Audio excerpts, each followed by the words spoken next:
I've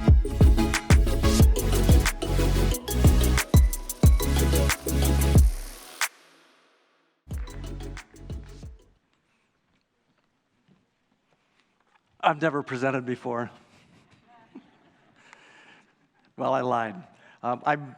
This has been one of the most extraordinary experiences getting ready for this day. David called me several months ago and asked if I would come to this, and I said, of course. And then he sent me the speaker list. And then I said, well, why did you invite me? And he said, well, because you're a model speaker. And I went, oh, I'm feeling chuffed, as the Brits might say. And then I looked to the dictionary and said, model. A small representative of the real thing. Then it fits. So borrowing from my friend Marshall, I said, oh, let me put this slide up first so I get that out of the way. So if you want to know how to reach me, much like Marshall, I'm open, free, available. Anything I do is yours if you want it. So,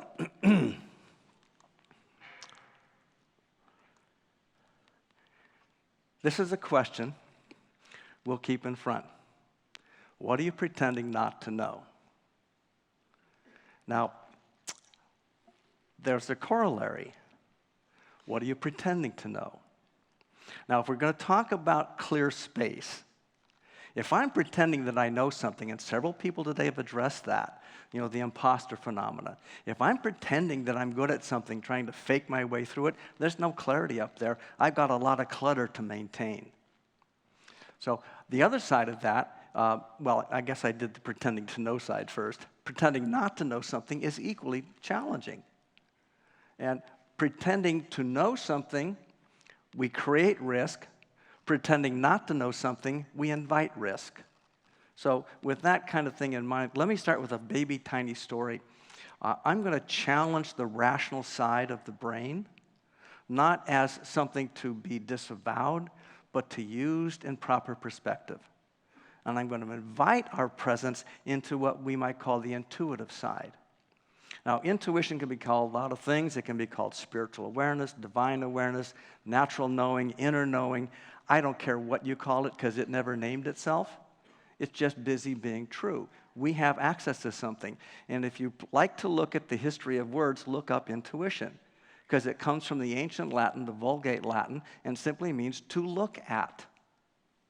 So imagine that. Intuition means you simply look. Now, how many people do you know who don't look? Present them something that's new to them and it can't be true. It's 1979, May. I'm on an American Airlines flight in Chicago, Illinois, about to fly to Los Angeles. I've just finished running an Insight seminar. I'm fortunate that I'm up in first class. I got 2 bags in the overhead.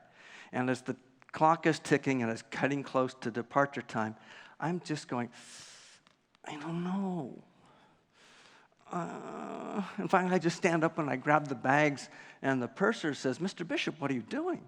I said, I'm getting off the plane. Why? I have no idea. I'm just not supposed to go. Oh, come on. I don't know. I'm not supposed to go. Okay. So I walk off the plane. 30 minutes later, it crashed on takeoff, and everyone died. That's true. Today, I'd probably be in prison, because how did you know to get off the plane? But I point that out because something happened a year earlier. Not quite. Well, actually, it was a year earlier. Spiritual teacher of mine, a guy named John Roger, David and I share the teacher. I think David was already working with us at Insight at the time. It's September, and I'm going to go in for eye surgery.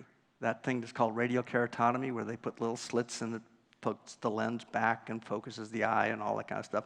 I was so blind at this distance, I couldn't tell who in the front row was human.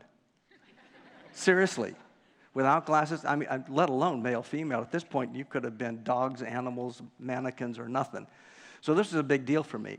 So I'm about to go in, and the day before, John Roger says to me, so Russell, just something to consider. The problem you now have, and I know we're going to talk about problems, the problem you now have is indeed physical, but the source is not. So I said, well, what do you mean by that? He said, well, Yeah, it's physical now, but the source is this. You, for years now, have been straining to see with your physical eyes that which can only be seen with your spiritual eyes. And then he let me go. So that sat with me going, what does that mean? And there's a lot of spiritual teaching about that. Let them who have eyes see and those who have ears hear, and there's a lot of stuff like that. But it really means about being aware, paying attention. So I'd like you to imagine, this is courtesy of Louis Schwartzberg. This is just an image from something we'll see shortly. This is underground. There's a lot of light showing underground. You just have to be underground to see it. There's a lot of light shining in here, but if we're always up here, we don't see it. So learning to see there. Jonathan Swift, the Irish essayist, said it back in around 1700. Vision is the art of seeing what is invisible to others. Well, that's a great one. So have you ever had this experience? I started by saying, did you ever know it? So, did you ever have this? Great idea, and you blow it. And have you ever gone and said to yourself, oh, geez, I knew it? Who's had that happen? Now, others of you, you're either asleep already or you're not telling the truth. Okay, so maybe you need this version. You knew it and blew it, or you knew it and blew it, or you knew it and blew it, or, well, the other side of that is, did you ever know it and grow it? Have you had that? Have you ever had something happen just wonderfully when, I knew it? Have you had that? Hands up. It's okay to admit this, either side, because it's just a data point. Here's what's really important about all that. If you knew it and you grew it, what was the difference between I knew it and blew it and I knew it and grew it? What do you think? What is it? A next action. Yeah. And before you can take a next action, you have to be listening. You have to be aware. You have to notice. So here's the important thing. Inside of you, right this very second, is a source of supreme knowing. It just speaks in a very quiet voice. And the one that pretends to know is the one in charge, and the ego doesn't know anything about whispering. Listen to the inner. Look at the inner. That's where it's all going. That's what a lot of people look like every day. This one's listening. Doesn't know necessarily, but the question is, will you look with your physical and spiritual eyes? Will you listen with your spiritual or inner vision? Now, David specifically asked me about this. Step into the spiritual context of all this, because this came out of a spiritual awareness. Getting things done doesn't mean getting everything done. That's why we have someday maybe lists. Those help have clear space.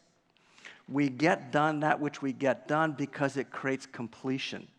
Remember, completion then releases energy.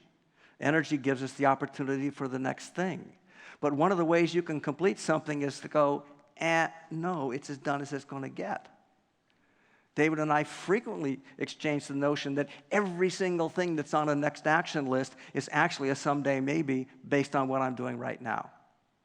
Because the rest of it could all go away like that. Don't be afraid of letting it go. Listen to that inner voice. It may be telling you the plane's about to crash.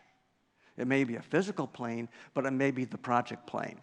Now, on the world of projects, I want to reference Frances Hesselbein. Marshall, I think, mentioned having dinner with Frances a couple days ago. Incredible woman. Her leadership credentials are marvelous. I hadn't seen Frances in maybe, I forget, it's 12, 15 years, something like that. And I'm in her Park Avenue office in 2012. So having not seen each other for years, she doesn't say, oh, Russell, how are you doing? Good to see you. What are you up to? What's new? All the usual stuff. She simply asked me the question, what are you seeing that's not yet visible? Now, this was 2012. It was 1978 that John Rogers said, your physical problem is there because you're trying to see with the physical eyes things you can only see with the spiritual eyes. Vroom, all of the dots connected. And I went, oh my God. As much as I knew that, I really had to know it here at the heart level. And for all those of you who are the neurologists, you already know that we now know there's neurons down here. Pay attention to this piece of thinking, let alone this piece of thinking, because we got neurons there. Get them all going. And then some wonderful things might be able to happen. A lot of dots can connect. So here's Louis giving us a vision of what happens inwardly.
I mean, kudos to Louis.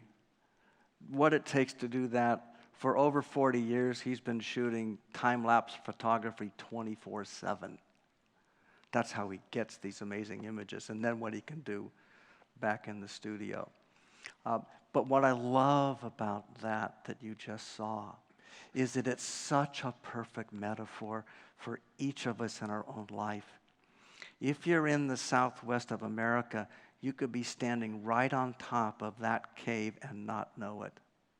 And all that beautiful transformational light is going on inside, and no one's aware of it. You have to get inside to experience it. But notice it wasn't a steady light. It shifted. And as that shifted, shadows moved. And the thing that was once in the light is now in the shadow. And the thing that was in the shadow becomes in the light again. That's where you have to have the mind like water. So it'll move with what's...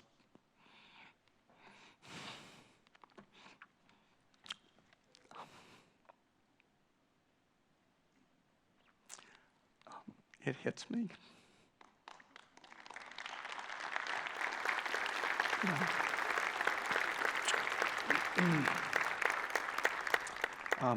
There is a great depth to this work, so far beyond creating projects and completing them.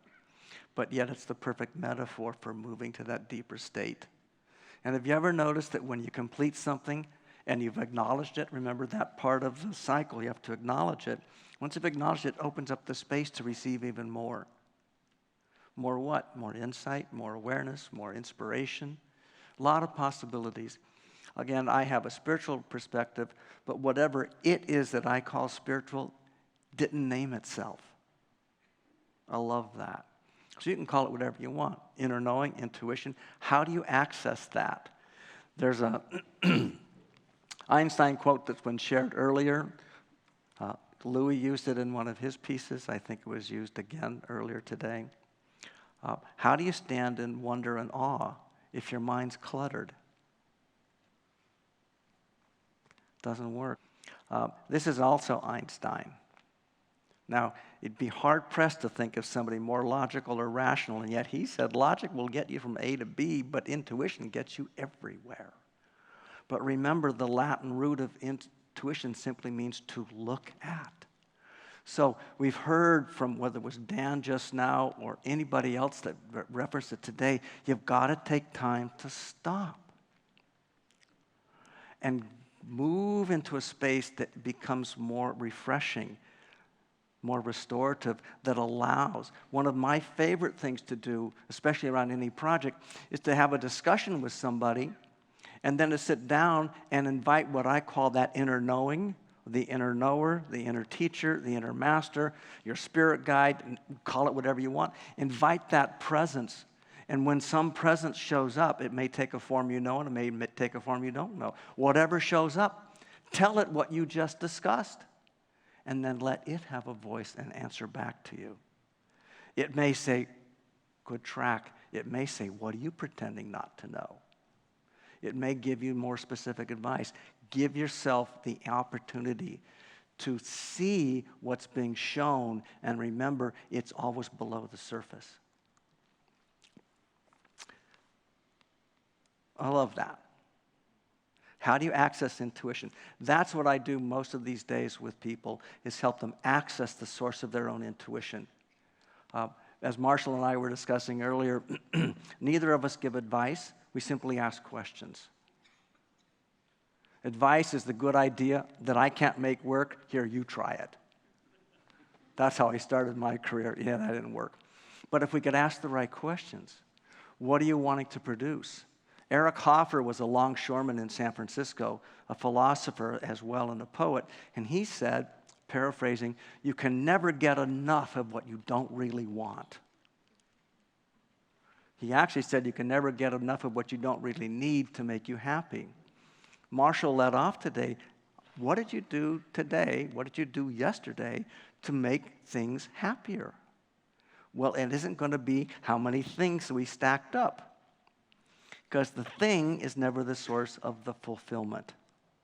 So what is the deeper experience that we're seeking? I love this one from, Einstein's a favorite, I guess why not? The intuitive mind is a sacred gift, but we worship at the throne of the rational these days. And as he said it, we've created a society that honors the servant and has forgotten the gift. And that may be a thing just to explore with your own self, with whomever you're close with.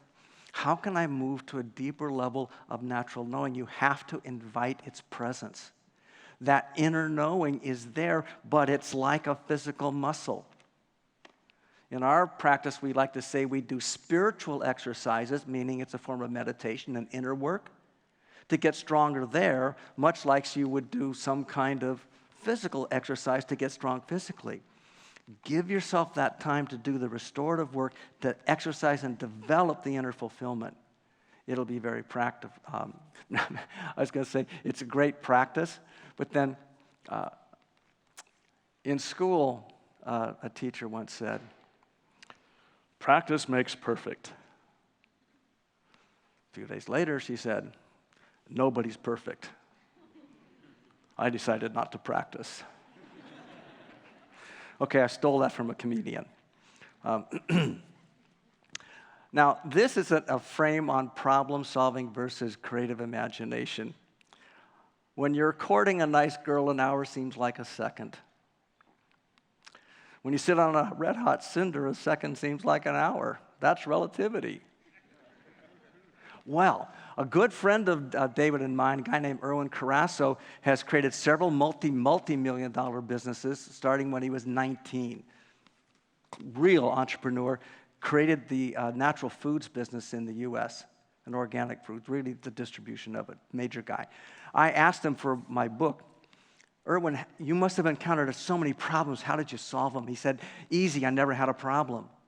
What do you mean? Well, they're challenges, but if I called them a problem, I would have been going, oh, God, there's a problem, and there's a problem thinking, and as soon as I get into problem thinking, there's more problems, and oh, my God, it weighs on me. So instead, I just said every time a problem showed up, I called it a puzzle. I said, well, what's the difference? He said, well, first of all, I love solving puzzles, and they're fun, and usually there's a picture on the box. Think about the natural planning model. You just create a picture on the box, then you find the pieces and put them together. What a great metaphor for life. Another image taken from one of Louis' works, at times you have to leave the city of comfort for the wilderness of your intuition. What you discover will be wonderful. It may be yourself. Alan Alda. The mind kind of works like this. Get a creative idea. It's impossible. That's pride, doesn't want to be wrong. It's risky, said experience. We've blown at this before. Oh, it's pointless. Why bother, said reason. And then the heart speaks. Give it a try. A message we've heard today. Maybe one day we'll all find that place where dreams and reality collide because we made the choice. Dream the impossible, see the invisible, take a next action. Let the light of who you truly are illuminate your heart and reveal your soul's wisdom. That's really the practical reality here. If you want to read a book, this is a gift from a not-for-profit foundation I work with. You can either take a picture of this, you can get either a free chapter or the book itself. John Fetzer was a self-made multimillionaire in the U.S. who used a blend of science and spiritual guidance to get where he got. It's a great read about how that worked for one person. You may like it. It's been my pleasure to work with you, to work with David, and the blessings already are. Thank you.